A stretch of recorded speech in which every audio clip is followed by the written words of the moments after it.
At Christmas dinner, my son announced that he would finally reveal the truth about Mom. However, when his so-called witness arrived, she walked straight toward me and said, "You didn't tell them what he asked me to do, did you? Don't forget to subscribe to the channel and comment where you're watching from." The snow had been falling since morning, covering the farmhouse in a blanket of white that should have felt peaceful. Instead, as I stood at the kitchen window watching my son Stephen pull into the driveway, something cold settled in my chest that had nothing to do with the December air seeping through the old window frame. I'm Eva Chenoweth, 65 years old, and I've lived in this house for 43 years. My late husband Thomas and I raised our 2 children here, worked this land, built a life that felt solid and true. Thomas passed 3 years ago, leaving me the house, the 40 acres, and a lifetime of memories. What he also left me, though I didn't know it then, was a target on my back. "Mom, you're going to love what I have planned for tonight," Stephen had said on the phone 2 days earlier, his voice carrying that edge of excitement that used to mean he'd aced a test or won a baseball game. Now, at 38, that same tone made my stomach clench. My daughter Carrie arrived next, her husband David trailing behind with their 2 teenagers. Carrie embraced me at the door, but her smile didn't quite reach her eyes. She'd been distant lately, taking Stephen's side in ways that confused me. We'd always been close, or so I thought. "How are you managing out here alone, Mom?" she asked, the same question she'd been asking with increasing frequency. "It's such a big house, so much upkeep." "I manage just fine," I replied, keeping my voice light. "Your father taught me well." The dining room filled gradually with family, my younger brother Paul and his wife, Stephen's wife Jennifer, Carrie's family. 16 people around the table Thomas had built with his own hands. The ham sat golden and gleaming at the center, surrounded by dishes I'd spent 2 days preparing. Everything looked perfect. Everything felt wrong. Stephen stood as we finished the main course, his wine glass raised. "Before dessert, I want to make an announcement." His eyes found mine across the table, and I saw something in them I'd never seen before. Triumph. "I've been doing some investigating, some long overdue investigating into our family's finances, into Mom's management of Dad's estate." The room went silent except for the ticking of the grandfather clock in the corner. "What are you talking about, Stephen?"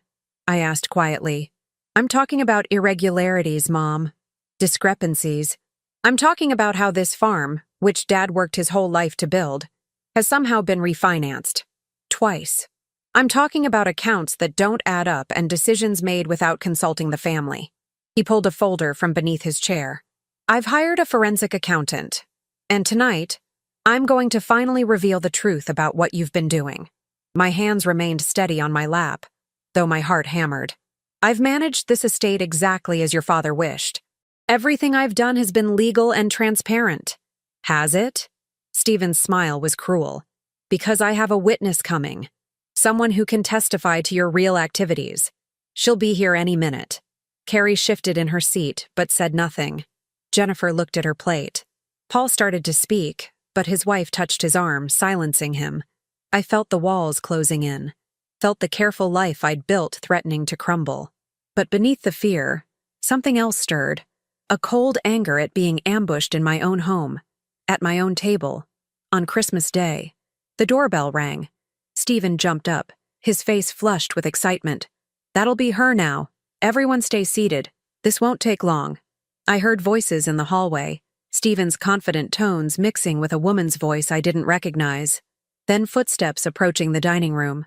A woman in her 40s entered, professional in a gray suit, her dark hair pulled back severely. She carried a briefcase and wore an expression I couldn't quite read. Stephen gestured grandly toward me. "Mrs. Herman, please tell everyone what you told me about my mother's financial activities." But Mrs. Herman didn't look at Stephen. She walked directly to where I sat, her eyes locked on mine, and I saw something there that made me straighten in my chair. Not accusation. Something else entirely. "Mrs. Chenoweth," she said clearly, her voice carrying to every corner of the silent room. "You didn't tell them what he asked me to do, did you?" The question hung in the air like smoke. Stephen's face went from confident to confused in an instant. "What? No, you're supposed to—" he started. Mrs. Herman raised her hand, silencing him, her eyes never leaving mine. I'm Catherine Herman, and yes, your son hired me 3 months ago. He asked me to examine your financial records, to find evidence of mismanagement or fraud. She paused, and in that pause, the whole room seemed to hold its breath. But he also asked me to do something else. Something that would have destroyed you, Mrs. Chenoweth. And I think it's time everyone in this room knew exactly what kind of game has been playing out here. My chest tightened. 3 months. Stephen had been planning this for 3 months. But what exactly had he asked this woman to do? Catherine, we had an agreement. Stephen's voice had gone sharp with panic. We had nothing of the sort. She cut him off. You hired me to do a job, and I did it. What I found wasn't what you wanted, so you made me another offer. A much larger sum of money to falsify records, to create evidence where none existed. She turned to face the table, her briefcase clicking open. I recorded every conversation we had, including the one where you explicitly asked me to manufacture proof that your mother had been embezzling from your father's estate. The room exploded in voices. Carrie gasped. Paul stood up, his face dark with anger directed at Stephen. Jennifer was crying. But I sat frozen, my mind racing. If Stephen had tried to bribe an accountant to fabricate evidence against me, what else had he done? How far back did this plotting go? And more importantly, why? Mrs. Herman placed a small recording device on the table. I came here tonight because Mrs. Chenoweth deserves to know what's been happening behind her back. And because when someone tries to hire me to commit fraud, I document everything. Stephen lunged toward the device, but Paul was faster, his hand slamming down on the table. Don't even think about it. My son's eyes met mine across the table, and I saw real fear there now. But I also saw something else. Desperation. This wasn't just about money or the farm. There was something deeper, something I was missing. Stephen, I said quietly, my voice cutting through the chaos, why don't you tell everyone the real reason you needed me discredited? His face went pale. In that moment, I knew with absolute certainty that the refinancing he'd mentioned, the irregularities he'd claimed to find, those were just the surface. There was something much bigger at play here, something my son was willing to destroy his own mother to hide. The grandfather clock chimed 9 times, each note falling into the terrible silence like a stone into still water. Mrs. Herman looked at me with something like respect. Mrs. Chenoweth, you should know that during my investigation, I found some things that concerned me. Not about you. Your books are immaculate. But there were inquiries into your accounts from other sources. Legal firms. A real estate development company. All within the past 6 months. She paused. All connected in one way or another to your son. My blood ran cold. The room tilted slightly, and I gripped the edge of Thomas's handmade table to steady myself. What kind of inquiries? I asked. Before Mrs. Herman could answer, Stephen stood abruptly, his chair screeching against the hardwood floor. This is insane. You're all going to believe this woman over me? Over family? Sit down, Stephen, I said, my voice harder than I'd ever used with my children. Sit down, and for once in your life, tell the truth. But he didn't sit. Instead, he grabbed his coat from the back of his chair. I don't have to listen to this. Come on, Jennifer. His wife didn't move. She stared at him as if seeing a stranger. Jennifer, he said again, his voice rising. Now, what did you do, Stephen? Jennifer whispered. What did you really do? He looked around the room at all the faces watching him. His sister, his aunt and uncle, his own children. Then his eyes landed on me, and for just a moment, I saw my little boy again, the one who used to climb into my lap after nightmares. But that moment passed. His face hardened into something I barely recognized. You'll regret this, Mom, he said quietly. All of you will. Then he was gone, the front door slamming behind him, his footsteps crunching through the snow toward his car. The room remained silent until we heard his engine roar to life, and the sound of gravel spitting as he drove away too fast down the long driveway. Mrs. Herman placed a manila envelope on the table in front of me. Everything I found is in here. You're going to want to read it carefully, Mrs. Chenoweth, and you're going to want to call a lawyer. Tonight, if possible. My hands trembled slightly as I picked up the envelope. It was heavier than I expected. "What's in here?" I asked. Her expression was grim. "Evidence that your son has been trying to have you declared mentally incompetent for the past 4 months. He's been building a case, collecting statements, consulting with doctors about early onset dementia and Alzheimer's. He planned to use tonight's confrontation as proof of your financial irresponsibility, then follow it up with a competency hearing.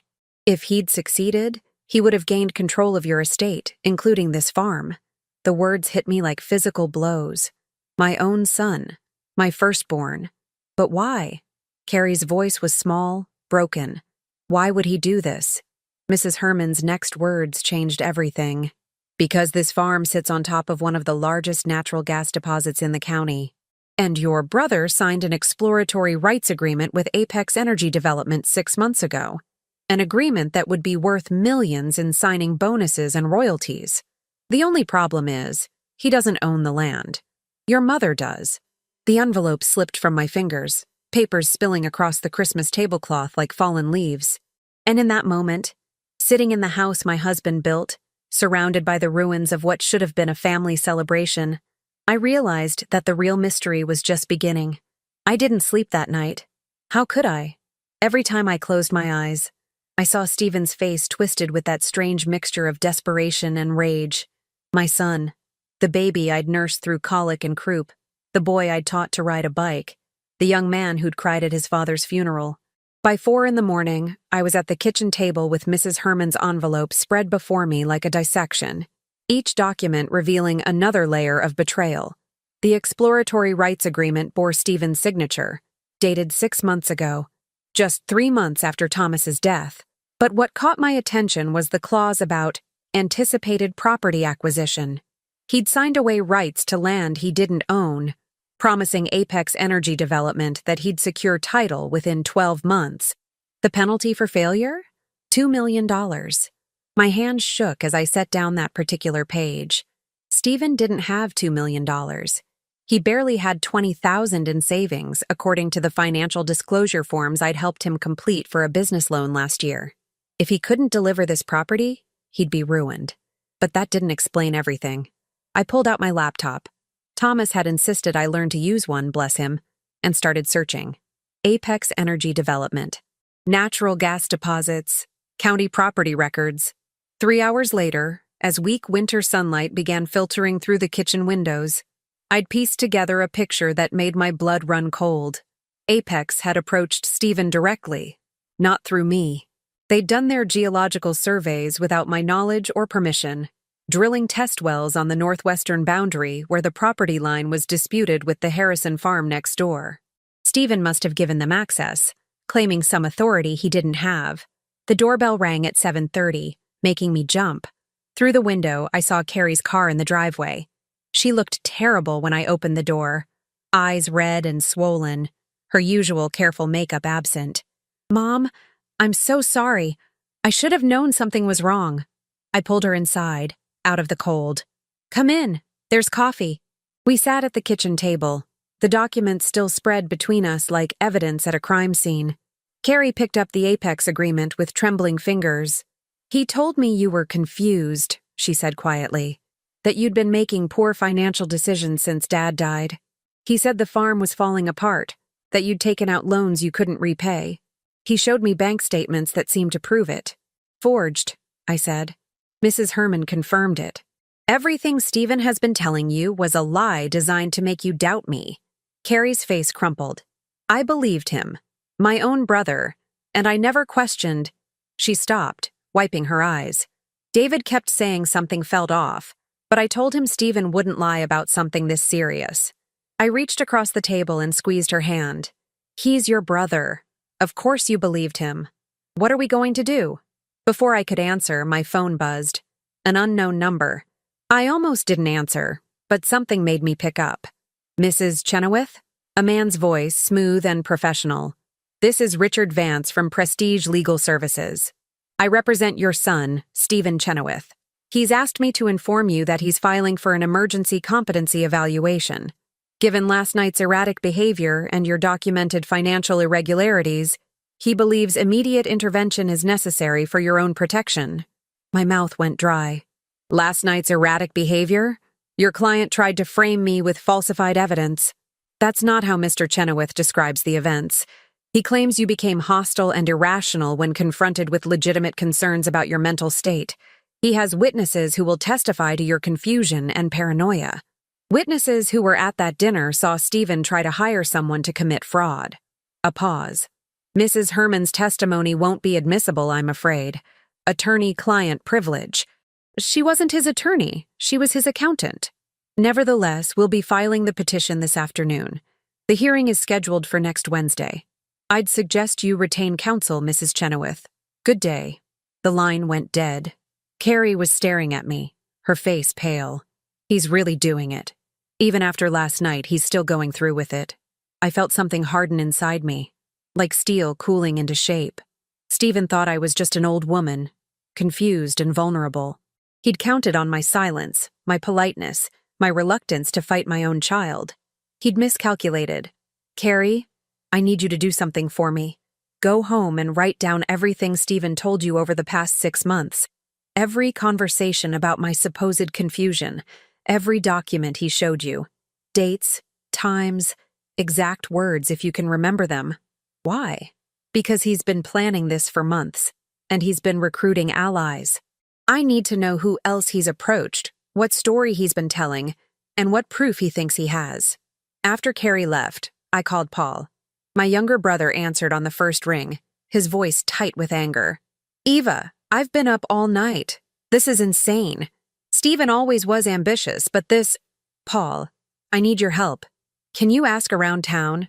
See if anyone's heard about these gas deposits, about Apex Energy, about Stephen making promises or deals? Already on it. I've got coffee with Bill Harrison in an hour. His farm borders yours on the north side. If Stephen gave anyone access to your land, Bill would have noticed. Be careful. If Stephen is desperate enough to try this, I don't know what else he might do. Paul's laugh was bitter. He's 38 years old and tried to steal his mother's home. I'm not afraid of him. But I was. Not physically. Stephen had never been violent. But desperation made people unpredictable, and my son was cornered. $2 million in penalties. A legal hearing in 6 days. And apparently witnesses willing to testify against me. I spent the rest of the morning calling attorneys. The first 3 were unavailable or unwilling to take a case on such short notice.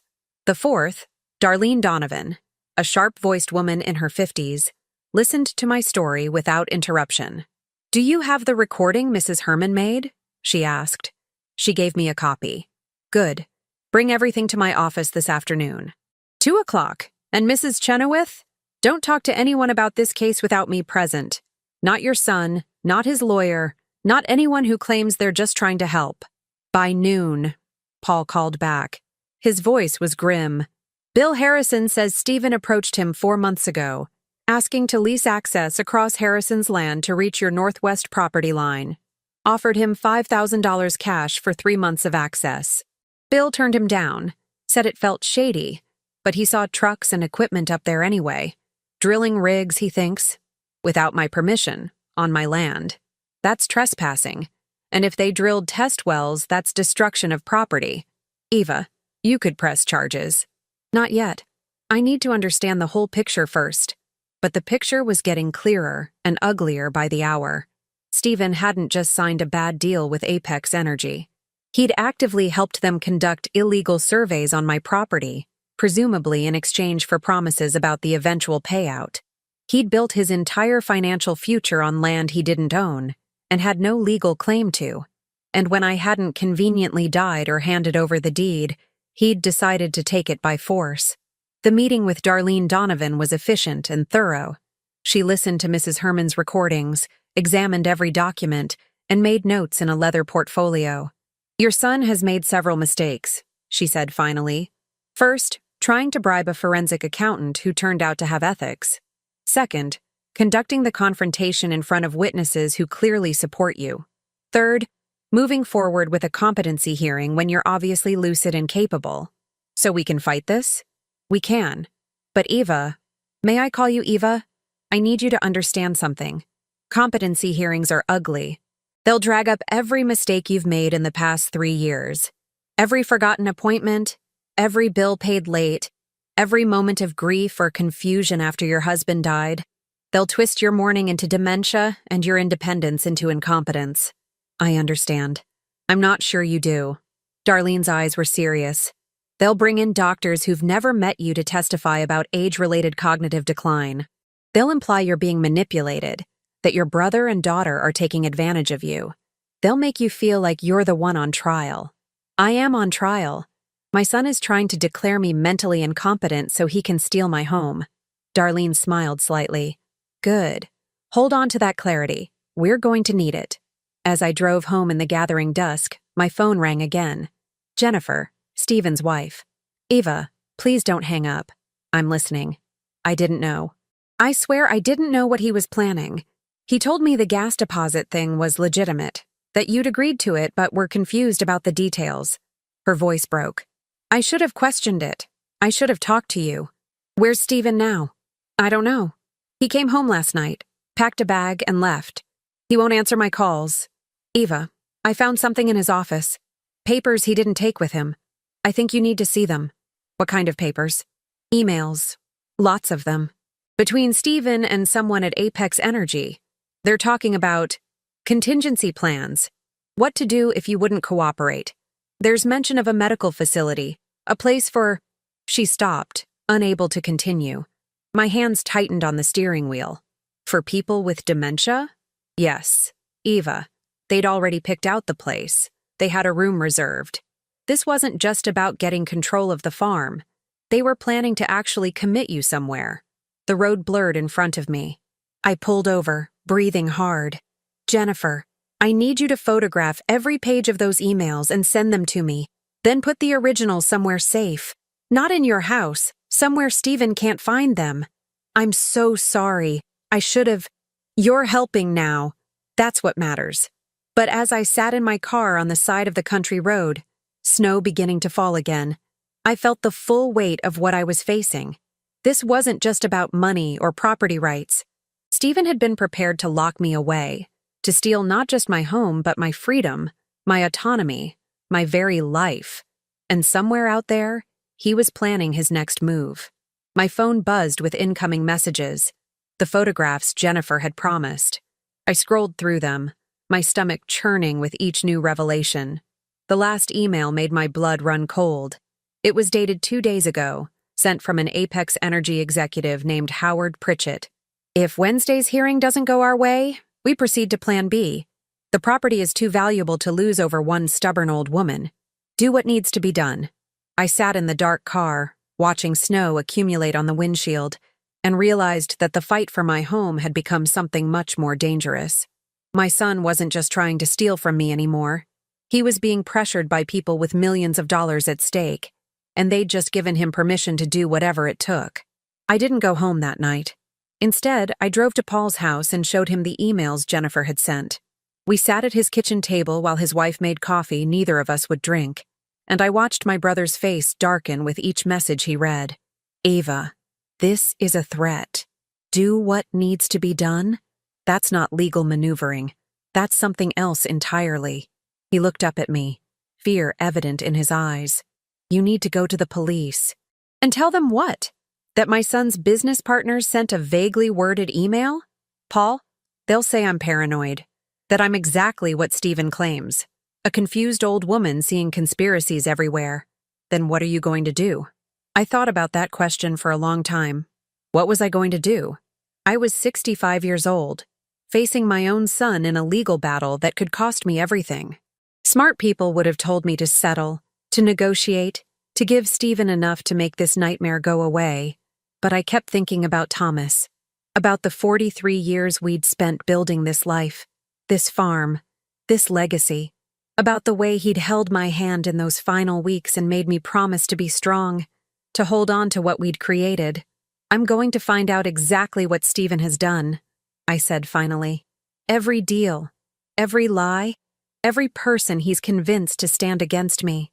And then, I'm going to dismantle his entire plan piece by piece. Paul's wife touched my shoulder. You know we're with you, Eva. Whatever you need. What I needed was information, and I knew exactly where to start. The next morning, I drove to the county records office. The clerk, a young woman named Amy who'd gone to school with Carrie, greeted me warmly. "Mrs. Chenoweth, how nice to see you. What brings you in?" "I need to see all property records related to my farm. Surveys, boundary disputes, any recent filings." Amy's fingers flew across her computer keyboard. "Let me pull that up for you." "Oh, that's strange." "What is?" "There's a notation here that access to these records is restricted. That's unusual for property files." She frowned at her screen. "It says the restriction was placed by Stephen Chenoweth, your son?" My pulse quickened. "On what grounds?" "It says, pending legal action regarding property ownership. Mrs. Chenoweth, I'm not supposed to give you access to your own property records." I felt the trap closing around me. Stephen had been thorough. By restricting the records, he'd made it harder for me to gather evidence against him. And if I made a fuss, it would look like more proof of my supposed instability. "Amy," I said carefully, "how long has this restriction been in place?" She scrolled through the file. 2 weeks. Filed the Monday before Christmas. Before the dinner. Before the confrontation. Stephen had been cutting off my access to information, isolating me systematically. "Is there any way around this restriction?" Amy glanced toward her supervisor's office, then leaned closer. "Technically, no. But if someone else requested the records, someone with a legitimate interest in the property, I could provide them with copies. A family member, perhaps, or a lawyer." I squeezed her hand gratefully. "Thank you, Amy." Darlene Donovan had the records by noon. She called me 2 hours later, her voice tight with controlled anger. "Eva, you need to see this. I'm sending you scans right now." The documents that appeared in my email made my head spin. Property surveys showing the northwestern section of my land, the section with the gas deposits, had been surveyed 3 times in the past 8 months. Each survey was more detailed than the last, showing precise geological formations, estimated reserves, projected extraction points. But that wasn't what made Darlene angry. "Look at the signature on the property access authorization," she said. I zoomed in on the form.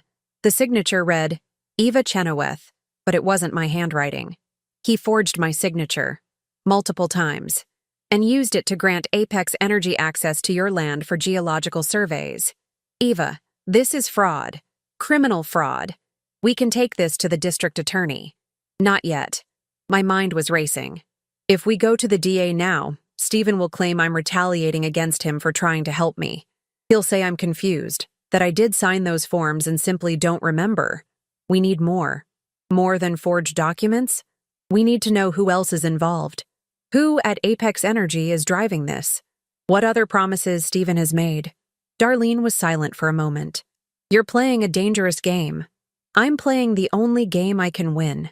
That afternoon, I did something I'd never done before. I hired a private investigator. His name was Raymond Torres, a former state police detective who now ran a small investigation firm out of Harrisburg. Darlene had recommended him, and within 5 minutes of meeting him, I understood why. He had the kind of quiet competence that inspired confidence. "Mrs. Chenoweth, I'll be honest with you. Cases involving family are always the hardest. People hesitate, hold back, hope for reconciliation. But from what your attorney tells me, your son is past the point of reconciliation." "I know." "Good.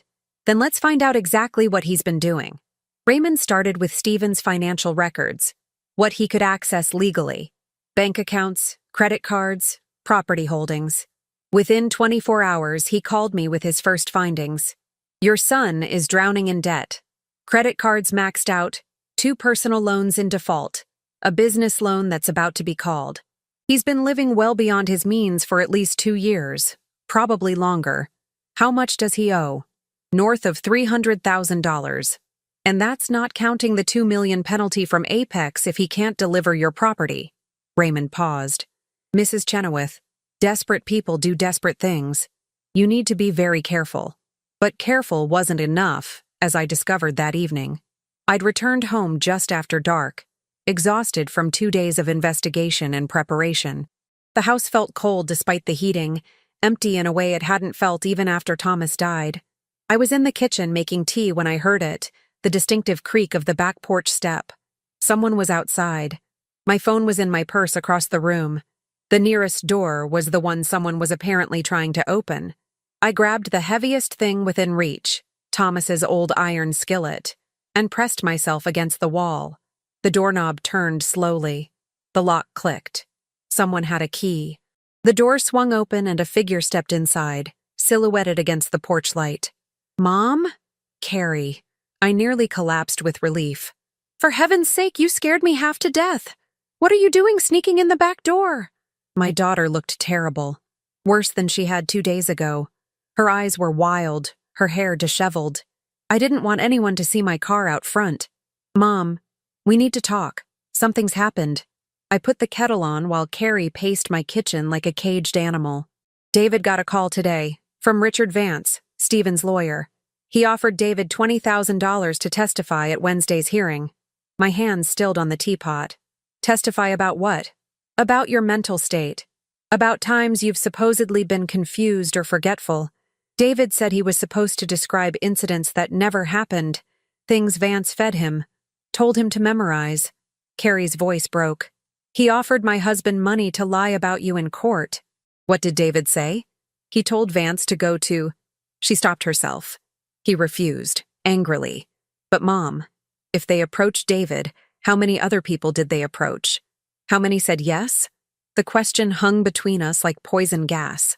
How many of my friends, my neighbors, people I'd known for decades had been offered money to betray me? "There's more," Carrie said quietly. "I went to see Stephen today. I wanted to talk to him, to understand why he's doing this. I went to his house. And he wasn't there. But I still have a key from when we used to check on their place during vacations. So I let myself in." She pulled a USB drive from her pocket. "I found these files on his computer. Mom, you need to see them." We went to my office, Thomas's old office, really, and plugged the drive into my laptop. There were dozens of documents, emails, scanned files. Carrie clicked on one labeled Phase 2. It was a detailed plan, a timeline, and every single step was designed to destroy me. Phase 1 had been the Christmas confrontation, designed to publicly establish my supposed mental decline. Phase 2 was the competency hearing, but there was also a Phase 3, and it made my blood run cold. "Temporary conservatorship," Carrie read aloud, "to be established immediately following successful competency ruling. Stephen Chenoweth to be appointed conservator with full control of assets, including authorization to make medical decisions and placement recommendations." "Placement recommendations?" I repeated numbly. The facility. They were really going to commit me. "It gets worse," Carrie scrolled down. "Look at the financial projections." The spreadsheet was detailed and damning. It showed the Apex Energy payment, $5 million in signing bonuses and anticipated royalties. It showed Stephen's debts paid off. It showed the sale of my farmhouse, my home, for development. It showed me in a memory care facility with monthly costs paid from Mother's estate. He'd planned every detail, my imprisonment, my impoverishment, the destruction of everything Thomas and I had built, all for money. But the last document Carrie opened was the one that truly broke something inside me. It was an email thread between Stephen and someone named Howard Pritchett at Apex Energy. The messages went back 8 months, to just after Thomas's funeral. "Mr. Chenoweth, we understand your mother is recently widowed and may be vulnerable to persuasion. Our experience suggests that elderly women in grief often make poor decisions. If you can gain power of attorney during this period, we can move forward with the project immediately."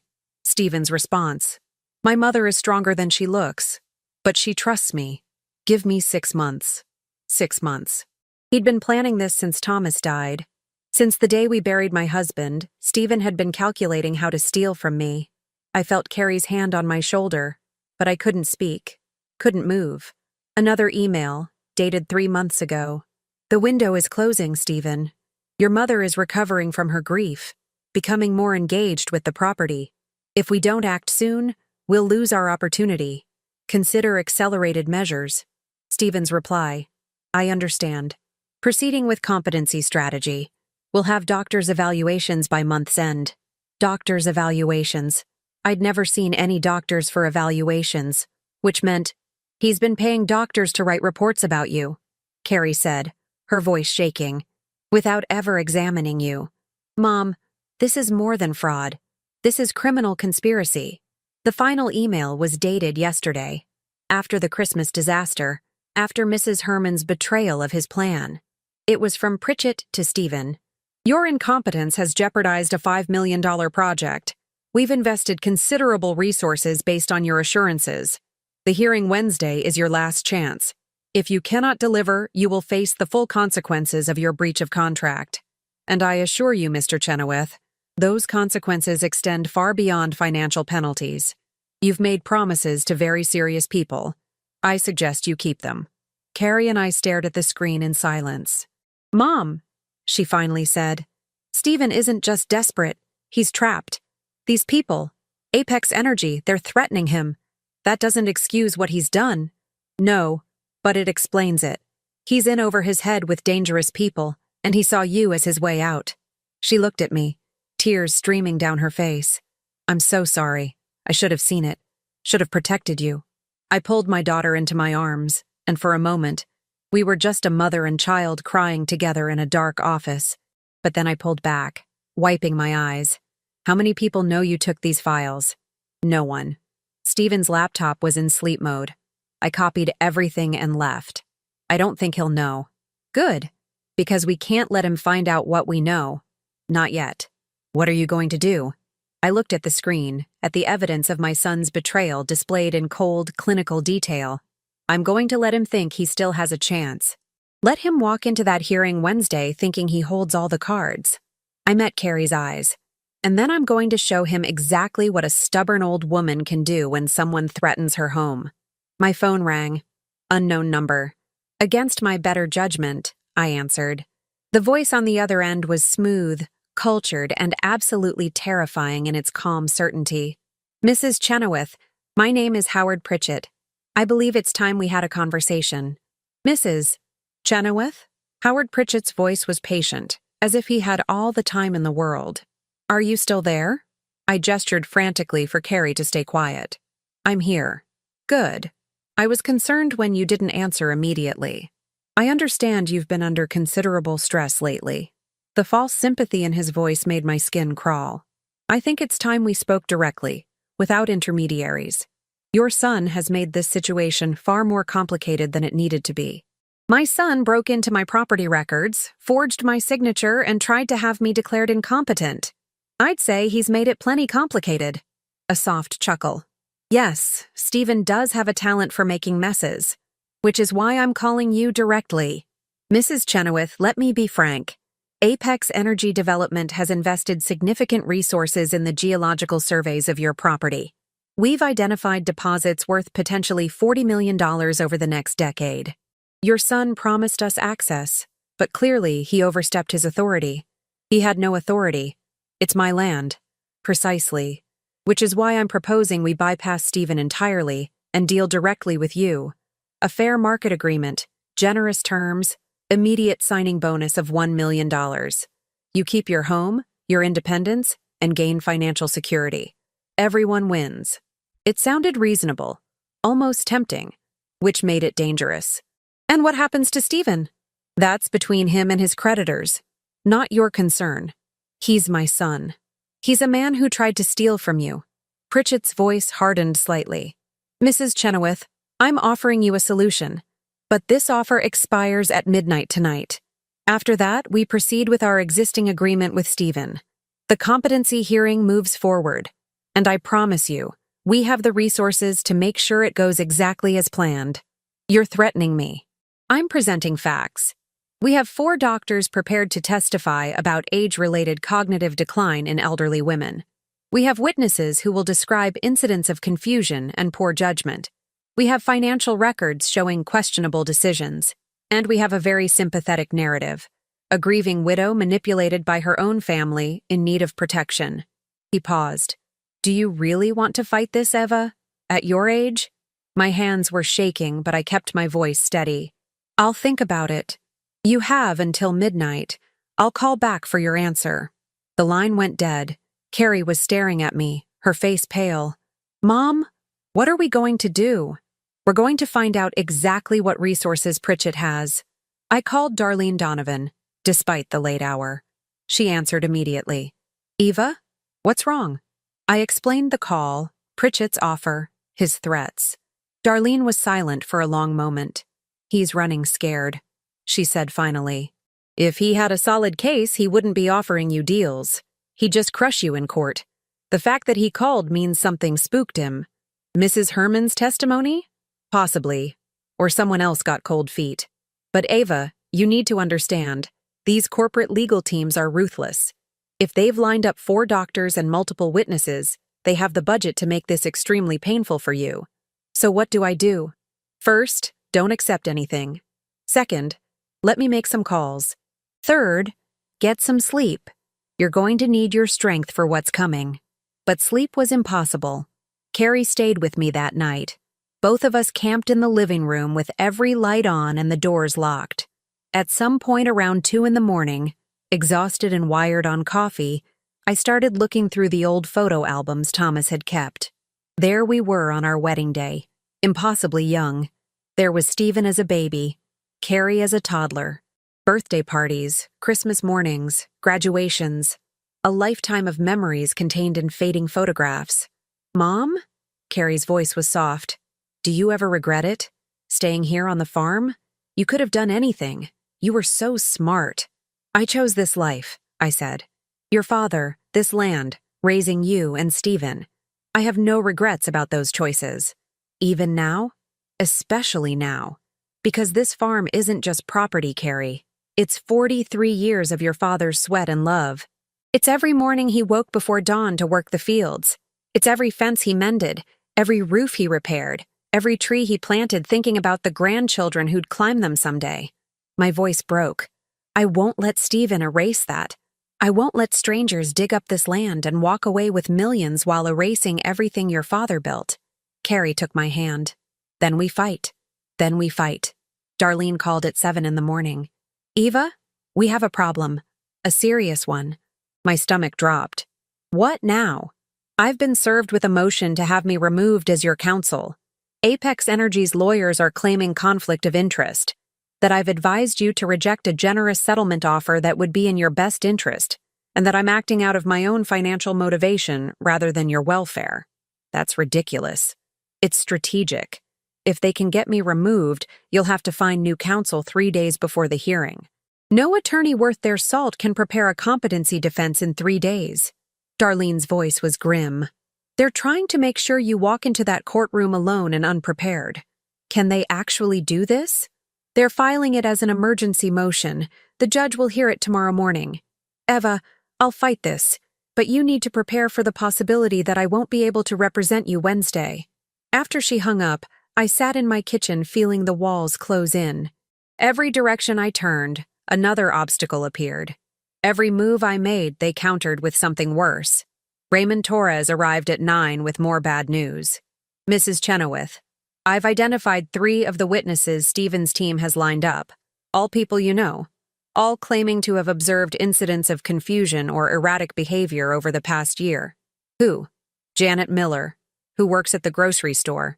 She's prepared to testify that you've become forgetful about paying for items, that you've had episodes of confusion about what you came to buy." He consulted his notes. "Dr. Patricia Walsh, your regular physician, will testify about your refusal to undergo cognitive screening despite her recommendations." My head was spinning. "I never refused any screening. She never recommended one. According to the medical record Stephen's team has submitted, she did, multiple times. Those records are false. Proving that will be difficult. Medical records are considered highly credible evidence." Raymond's expression was sympathetic, but honest. "The third witness is worse. Your neighbor, Carl Adams.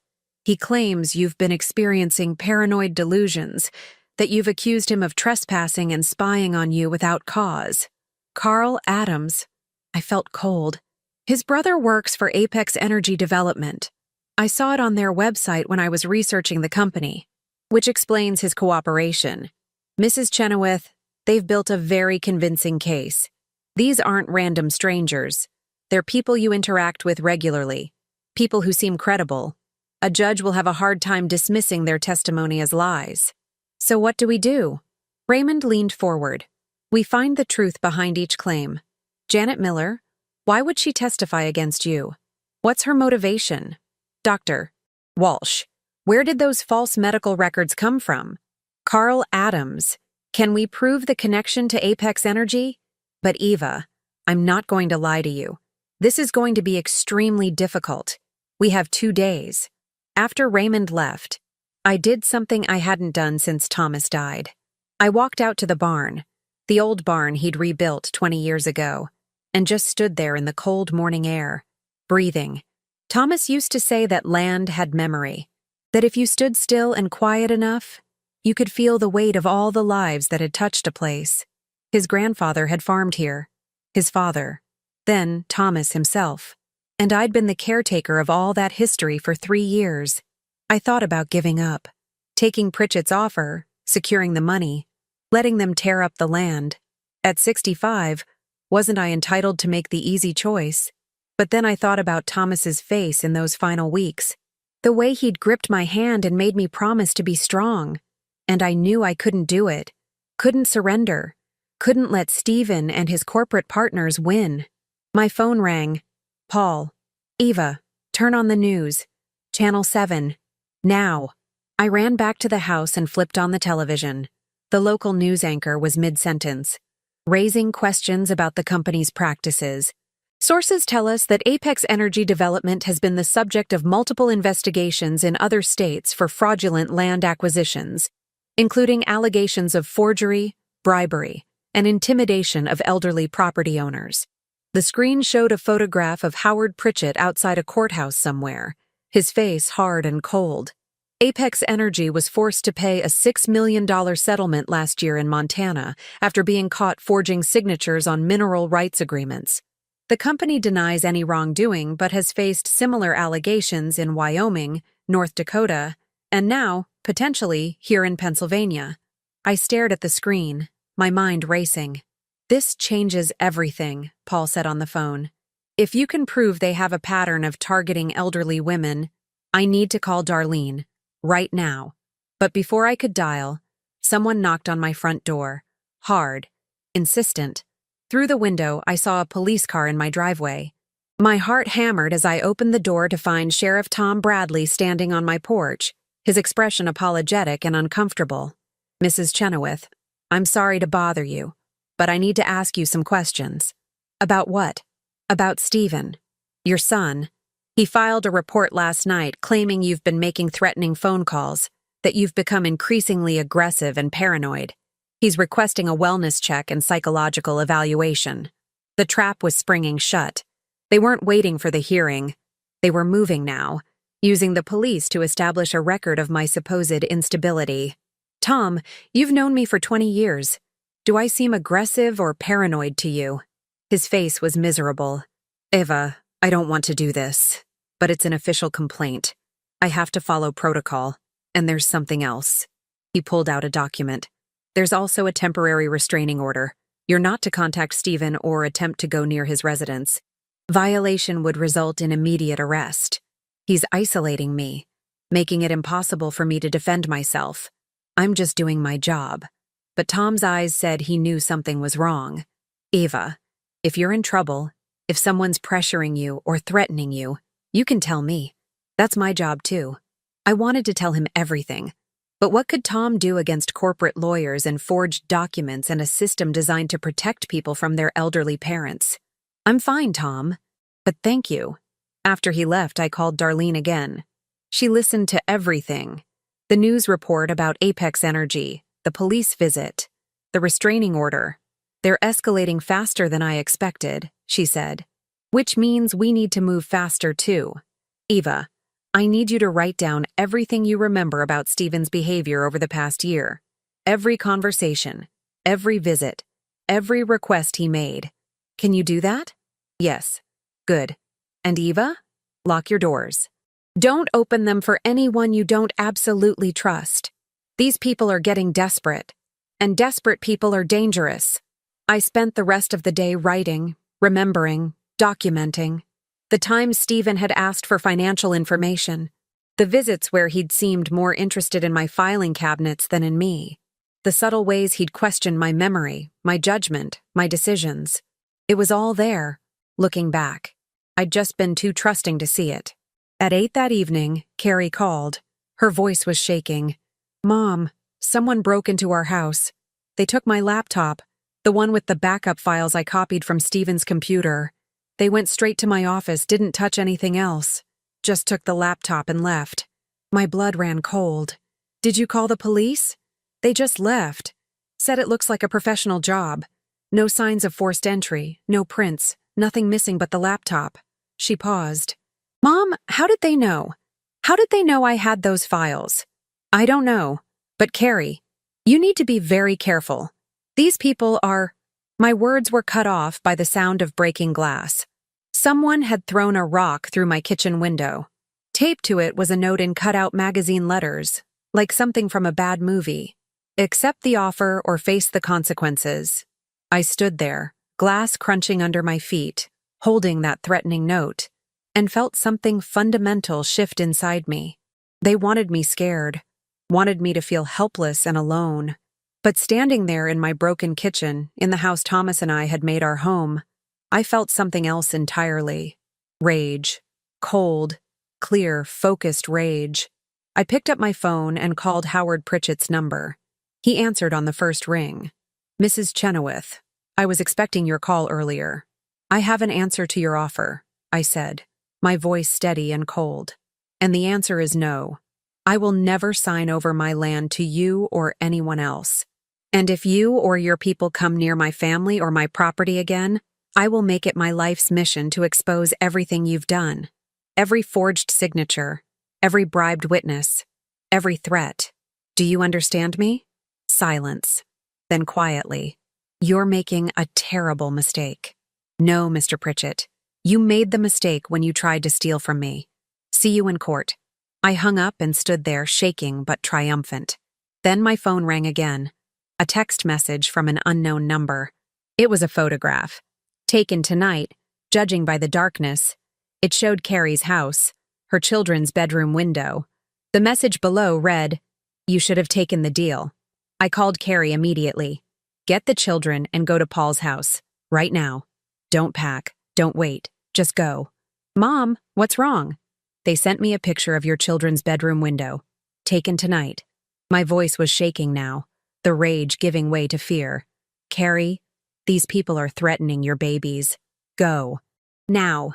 I heard her yelling for David, the scramble of movement. "We're leaving."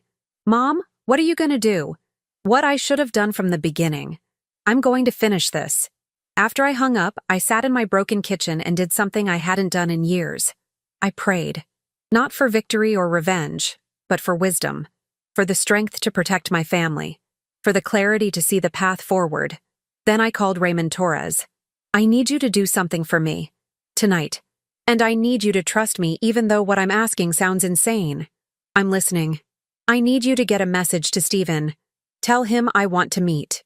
Tomorrow morning, 9 o'clock, at the farm. Just him and me.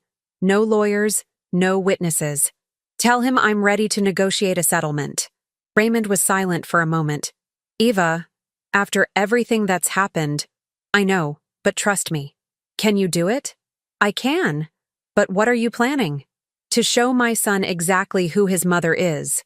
The next call was to Darlene Donovan. "The motion to remove you? When does the judge hear it?"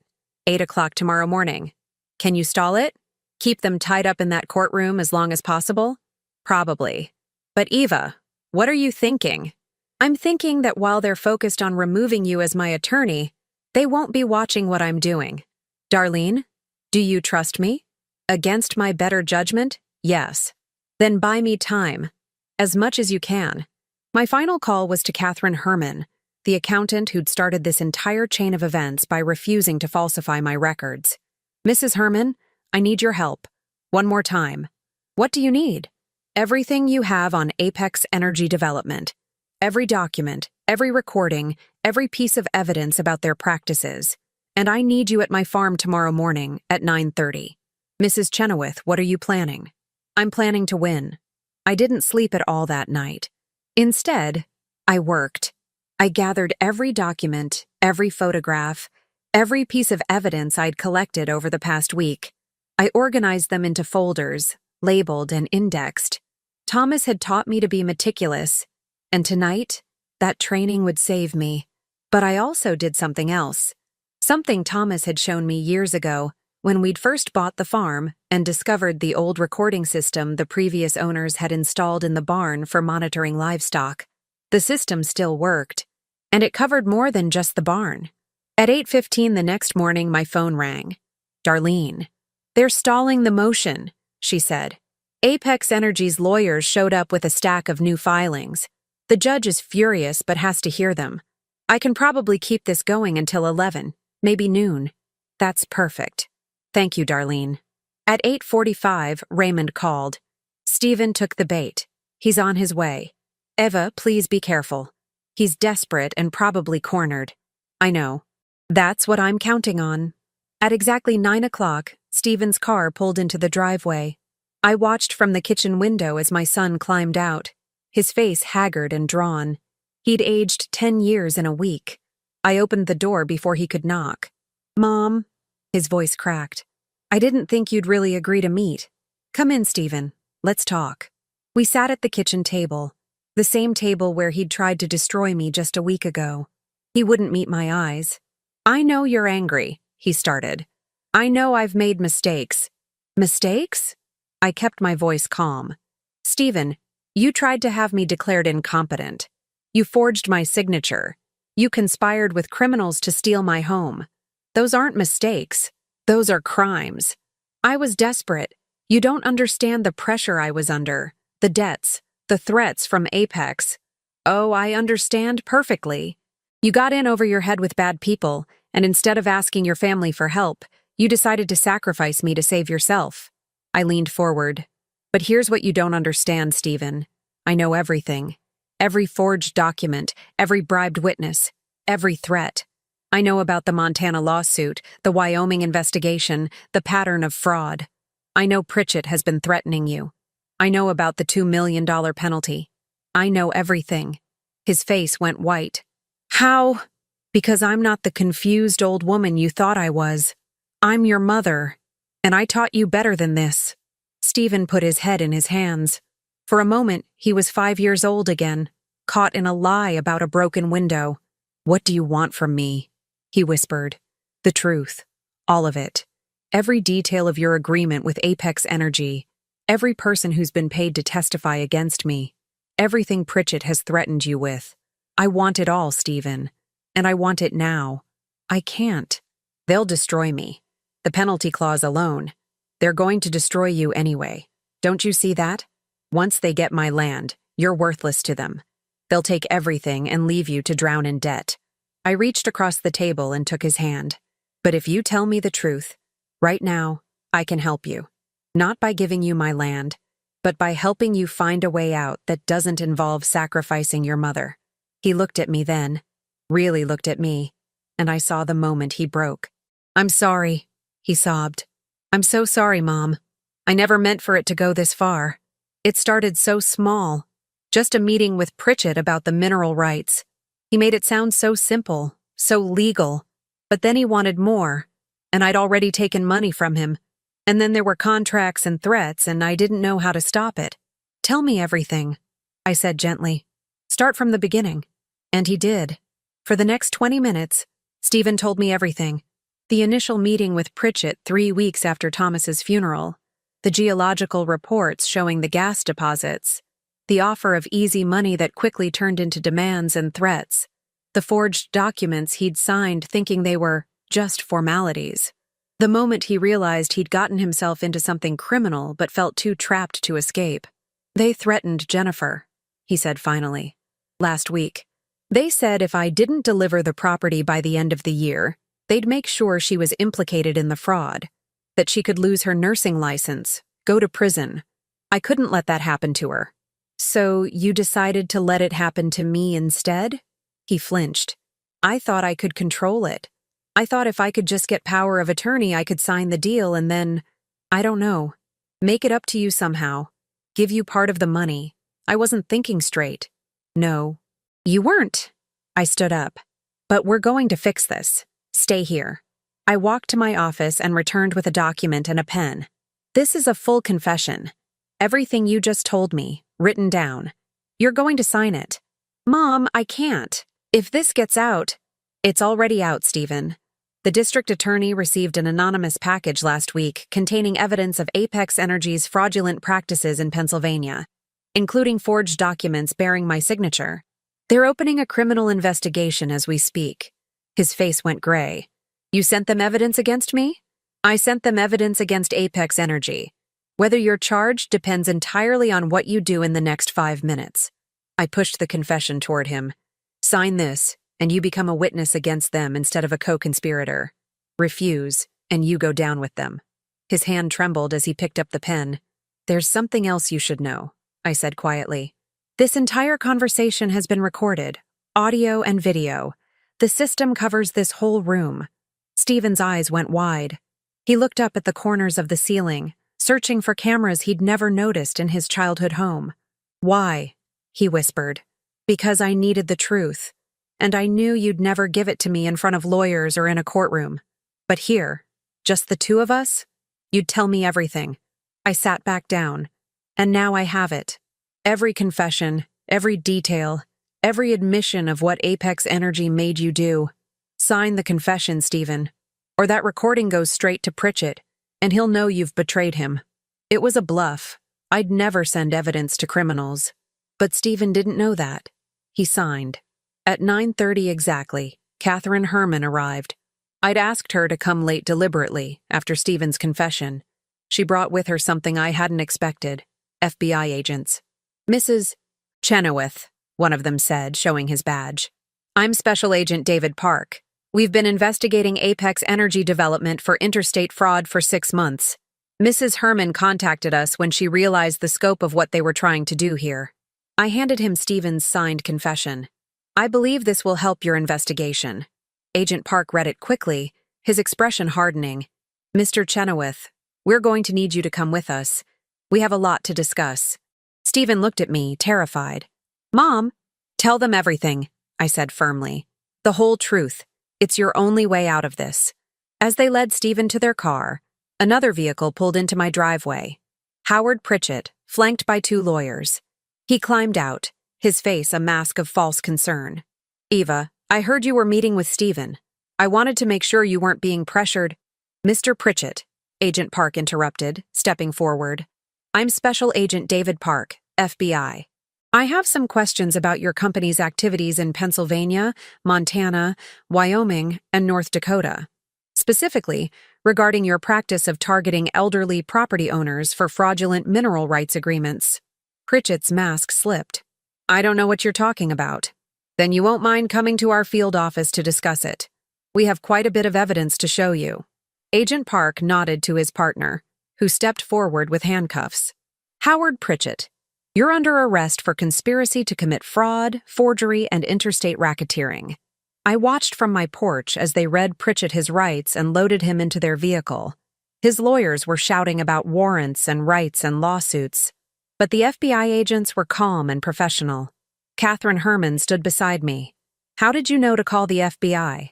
I didn't. I called the district attorney about the forged signatures.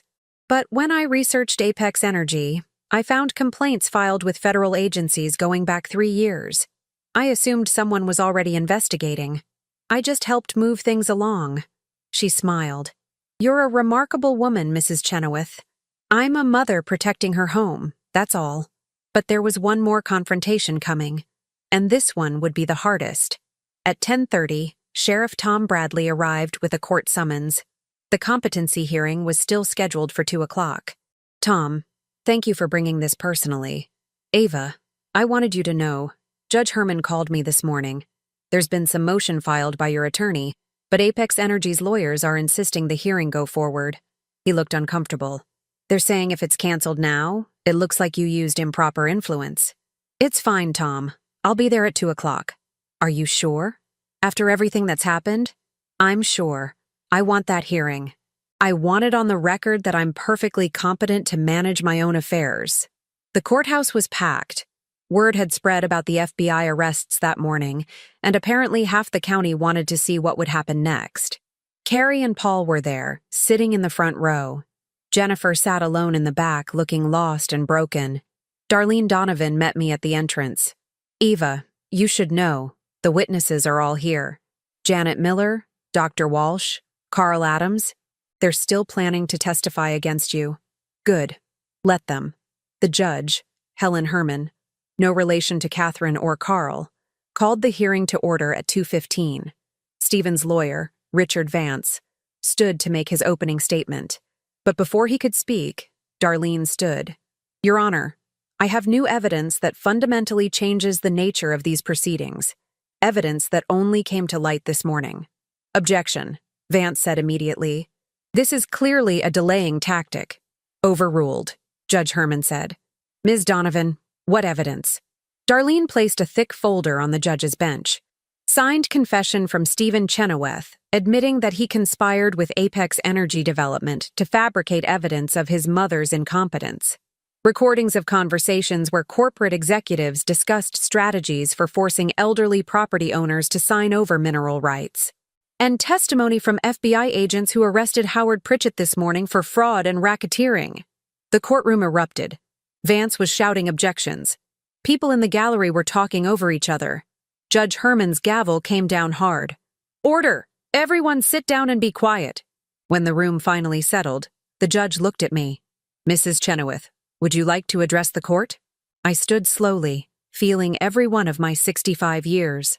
But I also felt strong, clear, certain. "Your Honor, for the past week, my son has tried to convince this community that I'm incompetent, that I'm confused, forgetful, unable to manage my own affairs. He brought witnesses here today to testify to my supposed mental decline." I looked at Janet Miller, at Dr. Walsh, at Carl Adams, and maybe some of them even believe what they're going to say. Maybe I did seem confused sometimes at the grocery store, because I was preoccupied with discovering that my own son had forged my signature on legal documents. Maybe I did refuse cognitive screening, because I was never offered one. And maybe I did seem paranoid about my neighbor, because he was spying on me for a corporation trying to steal my land. I turned back to the judge. "I'm 65 years old. I've lived on my farm for 43 years. I raised 2 children, managed household finances, maintained property, and cared for my dying husband. I'm not perfect. I forget things sometimes. I make mistakes. But I'm not incompetent. I'm just old." And apparently, in my son's eyes, that was reason enough to try to take everything from me. The courtroom was absolutely silent. "Your Honor," Darlene said, "we request that this petition be dismissed immediately. Furthermore, we're filing a restraining order against Stephen Chenoweth and Apex Energy Development, prohibiting any further contact with Mrs. Chenoweth or attempts to access her property." Judge Herman looked at Richard Vance. "Counselor, do you wish to proceed with your case?" Vance looked at the confession in the judge's hands, at the FBI evidence, at the sea of hostile faces in the courtroom. "No, Your Honor. We withdraw the petition." "So ordered. Case dismissed." The gavel came down. "Mrs. Chenoweth, I'm sorry you had to go through this. The court finds no evidence whatsoever of incompetence or diminished capacity." As people filed out of the courtroom, Janet Miller approached me, her face red with embarrassment. "Mrs. Chenoweth, I'm so sorry. They told me you'd been having memory problems, that you'd asked for help remembering your shopping. I thought I was helping you by documenting it. They lied to you, Janet. Like they lied to everyone." Dr. Walsh was next. "Eva, I never wrote those reports they submitted. Someone forged my signature on false medical records. I've already contacted the medical board to file a complaint." Even Carl Adams mumbled an apology, though his was less convincing. "They offered me $5,000, said it was just a formality, that you'd already agreed to everything." I looked at these people, my neighbors, people I'd known for years, and saw how easily they'd been manipulated. How a corporation with enough money could twist the truth, could turn community against family, could nearly destroy an innocent woman's life. But they hadn't succeeded, because I'd been smarter, more prepared, more determined than they'd anticipated. Carrie hugged me in the courthouse hallway, crying, "Mom, you did it. You actually did it. We did it. You, me, Paul, Darlene, Catherine Herman. We all did it together." What happens to Stephen now? I looked toward the exit, where my son was being led away by FBI agents. He looked back once, and our eyes met. There was shame there, and fear, but also something else. Relief, maybe, that it was finally over. "That's up to him now," I said. "And the legal system. I can't protect him from the consequences of his choices. Do you think you'll ever forgive him?" I thought about that question as we walked out of the courthouse into the cold December afternoon. The snow had started falling again, covering the world in white. "I don't know," I said honestly, "but I know I'll survive this, because that's what we do, Carrie. We survive, we endure, and we protect what matters." 3 months later, I stood at the same kitchen window where this entire nightmare had begun, watching the spring thaw turn my fields from white to brown, to the first hints of green. The window had been repaired, the house cleaned, but some things couldn't be fixed so easily. Stephen pleaded guilty to conspiracy and fraud as part of his cooperation agreement with the FBI. The judge had been lenient: 18 months in a minimum security facility, 3 years probation, and 500 hours of community service. It could have been so much worse. The prosecutor had initially wanted 5 years, but Stephen's testimony against Apex Energy executives had been crucial to their case. Howard Pritchett got 15 years. So did 3 other Apex executives. The company itself was dissolved, its assets seized to pay restitution to the dozens of elderly property owners they'd defrauded across 6 states. My case had been the one that finally brought them down, but I took no satisfaction in that. Too many people had been hurt before someone stopped them. I visited Stephen once, 3 weeks after his sentencing. The facility was depressing in its sterile efficiency. Gray walls, fluorescent lights, the smell of industrial cleaner trying to mask something unpleasant underneath. He looked smaller somehow. Not physically, but diminished, hollowed out. "I didn't think you'd come," he said, sitting across from me at a plastic table in the visiting room. I almost didn't. We sat in silence for a while. "What do you say to your child who tried to destroy you? How do you reconcile the baby you nursed with the man who forged your signature and plotted your imprisonment?" "I'm sorry," he finally said. "I know that's not enough. I know sorry doesn't fix anything, but I need you to know that I am sorry. Every day I wake up and remember what I did, and I'm sorry." "Why, Stephen? That's what I can't understand. We were never wealthy, but we were never desperate either. Why did you need more so badly that you'd do this?" He stared at his hands. "I wanted to be someone important, someone who mattered. Dad was this giant in my mind. He built that farm from nothing, raised a family, everyone respected him. And I looked at my life and saw mediocrity. A middle management job, a mortgage I could barely afford, credit cards maxed out trying to maintain appearances." His voice cracked. "When Pritchett approached me, offered me millions, I thought it was my chance. My one shot at being the man Dad was. Your father was a good man because he had integrity, Stephen, not because he had money. I know that now. I knew it then, really. But I didn't want to know it." He looked up at me with red-rimmed eyes. "Do you think you'll ever forgive me?" I thought about that question carefully. Forgiveness was complicated. It wasn't something you decided once and then it was done. It was something you worked toward day by day, choosing again and again not to let bitterness consume you. "I don't know," I said honestly. "Maybe someday. But Stephen, even if I do forgive you, things will never be the same between us. You broke something that can't be fully repaired. You understand that?" He nodded, tears spilling down his cheeks. "I understand. But you're still my son. And when you get out of here, if you've learned something, if you've changed, we'll figure out what kind of relationship we can have. It won't be what it was, but maybe it can be something. That's more than I deserve. Probably. But that's what parents do. We give our children more than they deserve and hope they grow into it." Jennifer divorced him 6 weeks after his sentencing. I couldn't blame her. She'd built a life with a man who turned out to be someone completely different than she thought. She'd lost her trust, her security, her future. She was rebuilding now, staying with her sister in Pittsburgh, looking for work.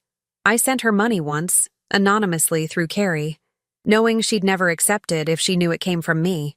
She had her pride, and I respected that. Carrie, on the other hand, had moved closer. She and David found a house just 15 minutes from the farm, close enough to help, but far enough to maintain independence. She visited twice a week, bringing the grandchildren, helping with chores I didn't really need help with but accepting, because I understood she needed to do something to make up for believing Stephen's lies. "You can't blame yourself," I told her one afternoon in April as we planted tomatoes in the garden. "He's your brother. You were supposed to believe him. But I should have questioned it. Should have talked to you first before just accepting his version of events." "Maybe. But Carrie, families are built on trust. If we spend all our time questioning each other's motives, interrogating every statement, what kind of family is that?" She wiped dirt from her hands, looking at me with Thomas's eyes. "How are you so calm about this? How are you not angry all the time?" "Oh, I'm angry. Some days I'm furious. I wake up at 3 in the morning remembering what Stephen tried to do, and I want to scream." I patted soil around a tomato plant. "But anger is like a fire, sweetheart. It can keep you warm or it can burn your house down. You have to decide what kind of fire you're going to feed." Paul and his wife hosted Easter dinner that year. It felt strange, celebrating a family holiday without Stephen. His empty chair at the table was like a wound that wouldn't heal. But we were healing in other ways. Learning to be a family again, even diminished. "Have you thought about what you'll do with the land?" Paul asked me as we cleaned up after dinner. "The gas deposits are still there. You could sell the mineral rights to a legitimate company, make millions." I'd thought about it. Of course I had. The money would be life-changing. I could set up trust funds for Carrie's children, help Paul and his wife retire comfortably, ensure I'd never be a financial burden on anyone. But every time I considered it, I thought about Thomas, about the way he'd loved this land, not for what it could give him, but for what it was. The trees he'd planted, the fences he'd mended, the soil he'd tended. "No," I said finally. "I'm not selling anything. This land stays as it is." "Eva, that's a lot of money to walk away from." "It's not walking away. It's choosing what matters more. And this land, this farm, what Thomas and I built here, that matters more than any amount of money." Paul hugged me. "You're a better person than most people, you know that. I'm just an old woman who knows what she values. That's all." But the truth was more complicated than that. I'd learned something over these 3 months of recovery and reflection. I'd learned that wisdom wasn't about having all the answers. It was about knowing which questions to ask. It was about understanding that strength wasn't the absence of fear, but the ability to act despite it. I'd learned that at 65, I was still learning. The farm changed in small ways that spring. I hired help for the heavier work, a young couple named Miguel and Sarah who'd recently moved to the area and needed both income and a place to stay. They moved into the old foreman's cottage that Thomas had always meant to renovate, and in exchange for rent, Miguel maintained the property while Sarah helped with administrative work. It was good to have young voices in the house again, to hear laughter and music drifting across the yard, to remember that life continued, that new generations built on the foundations the old ones laid. Darlene Donovan stopped by one afternoon in May with papers for me to sign. Final legal documents closing out the various cases and lawsuits that had spawned from Stephen's actions. "You know," she said as we sat on the porch with iced tea, "I've been practicing law for 30 years. I've seen a lot of family disputes, but I've never seen someone handle a situation like this with such grace." "Grace?" I laughed. "Darlene, I was terrified the entire time. I didn't sleep for weeks. I had moments where I wanted to give up, to let Stephen have what he wanted just to make it stop. But you didn't. That's what grace is, Eva. Not the absence of fear or doubt, but the choice to move forward despite them." She sipped her tea. "You taught me something through all this. You taught me that age isn't a weakness to be exploited. It's a strength to be respected." After she left, I walked out to the barn, Thomas's barn, rebuilt with his own hands 20 years ago. I'd been avoiding it since Christmas. Couldn't bear to enter the space where so many memories lived. But today felt different. Today felt like maybe I could start reclaiming the places that had been tainted by Stephen's betrayal. Inside, everything was as Thomas had left it. His tools hung neatly on the wall. His workbench stood ready for projects that would never be completed. And in the corner, covered with a tarp, was the rocking chair he'd been building before he got sick. For grandchildren, he'd said. For lazy summer afternoons on the porch. I pulled off the tarp and ran my fingers over the smooth wood. It was nearly finished. Just needed sanding and a coat of stain. Thomas had always been so careful with his work, so patient. He'd tried to teach that patience to Stephen, but our son had always been too eager, too impulsive, wanting results without putting in the time. I decided then that I'd finish the chair, maybe not with Thomas's skill, but with the same care and patience he'd have used. And when it was done, I'd put it on the porch and rock Carrie's babies in it. And maybe someday Stephen's children too, if there were ever any. Because that's what we do. We take broken things and we mend them.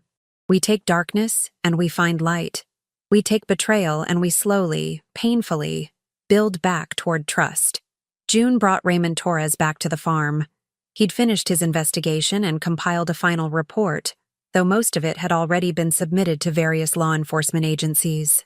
I wanted to deliver this in person, he said, handing me a bound document.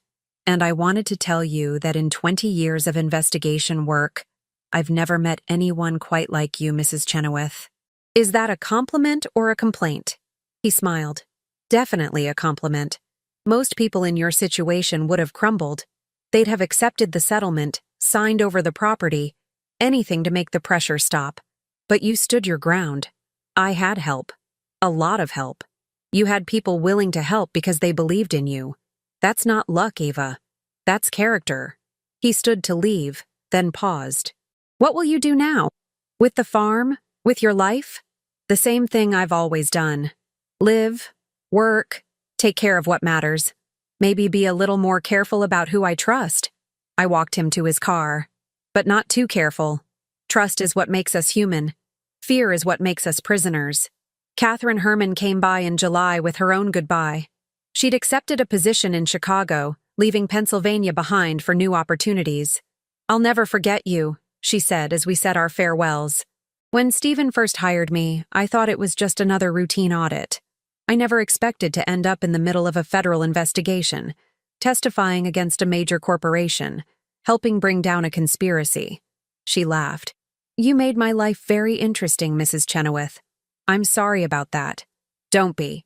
It reminded me why I got into this profession in the first place. Not just to crunch numbers, but to protect people, to make sure the truth comes out. You gave me that reminder. After she left, I stood on the porch watching the sun set over my fields. The same fields Thomas had worked, that his father had worked before him. The same land Stephen had tried to steal, that Apex Energy had tried to exploit. But it was still here, still mine, still whole. Carrie found me there an hour later, as the first stars began appearing in the darkening sky. Mom? You okay? I'm fine. Just thinking. About what? About how lucky I am. Not because I won, or because Stephen is in prison, or because we stopped Apex Energy, but because I'm still here, still standing in front of this house, looking at this land, surrounded by people who love me. I put my arm around my daughter. That's what winning really looks like, Carrie. Not defeating your enemies, just surviving long enough to appreciate what you have. You're going to make me cry. Good. Crying means you're feeling something, and feeling something means you're alive. We stood together in the gathering darkness, mother and daughter, two women who'd survived betrayal and come out stronger for it. Inside the house, I'd framed the first photograph ever taken of this property. Thomas and me, impossibly young, standing in front of a rundown farmhouse that needed everything. We'd been 22 and 20 years old, newly married, with nothing but love and hope and determination. The house behind us in that photograph was barely recognizable now. We'd rebuilt it, renovated it, made it into something beautiful, just as we'd built our life together, piece by piece, choice by choice, day by day. And now I would continue that work alone. Not because I wanted to, but because that's what life demanded. You kept building, kept growing, kept moving forward. You didn't have a choice about the challenges that came. You only had a choice about how you faced them. At 65, I'd learned something profound. Wisdom wasn't about having lived a long time. It was about paying attention while you lived. It was about learning from mistakes, yours and others. It was about understanding that strength came in many forms, and the quietest forms were often the most powerful. Stephen had believed that age made me weak, vulnerable, easy to manipulate. He'd seen my gray hair and slower pace and assumed I was diminished. But he'd forgotten that I'd lived 65 years of joy and sorrow, triumph and failure, learning and growing.